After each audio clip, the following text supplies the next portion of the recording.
take you up on a ship and examine you, to find out how your organs work, find out how your brain works. Because mortals on Earth are only using a fraction of their brain.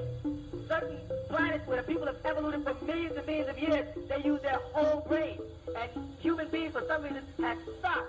As you were evoluting in the beginning of your time, thousands of years ago, you were becoming smarter and beginning to use more of your brain, and that was giving you more psychic power. But wicked extraterrestrials have taught human beings how to use computers, which made their brains stop developing.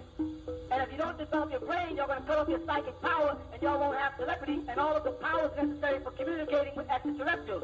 So now you're doing everything on computers, and you stop developing the brain. So the extraterrestrials are concerned, but you're so fascinated with the computers and how fast it gets things done that they can't convince you that thousands of years are being lost because human beings are not calculating with their hands and not developing their mind and not studying things from an esoteric standpoint of view, but they're looking at everything from a monetary and physical standpoint of view. So they perceive that planet Earth is about to destroy itself because man has got more sophisticated with his technology than he has in his spiritual powers. So they sent the Quran, they sent the Torah, they sent the Injil, they through telepathy have communicated with certain mortals like Muhammad and Zoroaster and Buddha and Musa and Isa. Well, Isa is a different creature because he was caught between two worlds, and communicated with them and try to send down this information so that they can teach you and get you developed spiritually for when the mothership comes, which you read in Revelation 21 as the crystal city that Jesus said would come out of heaven with the 24 elders, which Ezekiel saw. But you're not ready for it. You're caught up in the physical things and the luxuries of the world, and you're being persuaded by the cherubim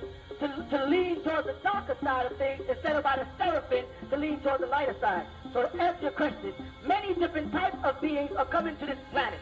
The most important visitation was around 1947, after you bombed Hiroshima and Nagasaki, because you almost, through atoms, split your planet. And if you would have split your planet, you would have interfered with things that are being done in the center of the planet in a place called Wahala and Shambhala. So the extraterrestrials started sending people from the vortex that went into the bottom of the Bermuda Triangle, which opens up 19 times a year. You understand that? It opens the way to a fourth generation. And they come in the vortex of beings from the same galaxy as the little people, but they live underwater as opposed to on land.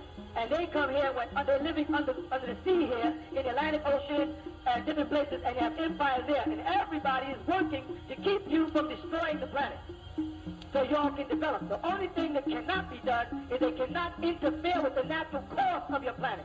Because it'll be thrown into a star holocaust. Meaning the magnetic field of the planet will be reduced, which y'all are doing anyway by removing the ozone layer. And we're trying to figure out any way we possibly can to re-knit the ozone layer, because if the ozone layer is removed and ultraviolet rays come in, you have 10 years before the planet will be destroyed. So extraterrestrials doing everything in their power to keep you from destroying yourself, and the cherubims are here in the form of human beings, and y'all just don't see them as they're white people, and they're doing everything in their power to destroy you. Let me give you a little cue.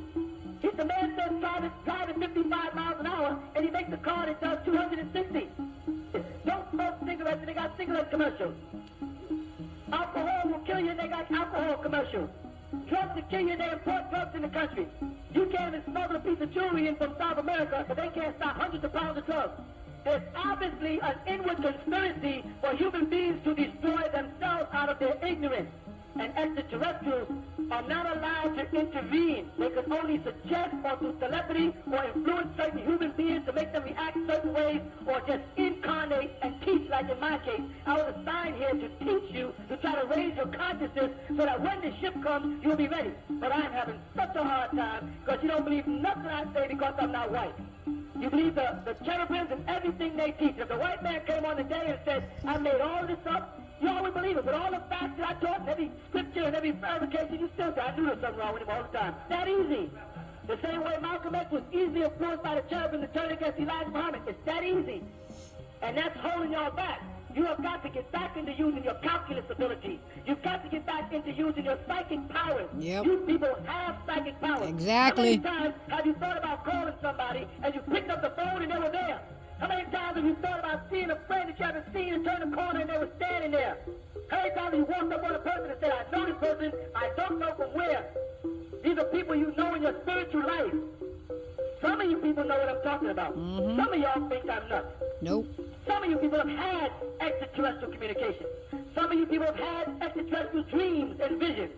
Some of you people know that you don't belong on this plane, and other people don't know it. Some of y'all are mortal, and some are supreme beings. And the ones in there that are supreme beings inside, they know what I'm saying is true.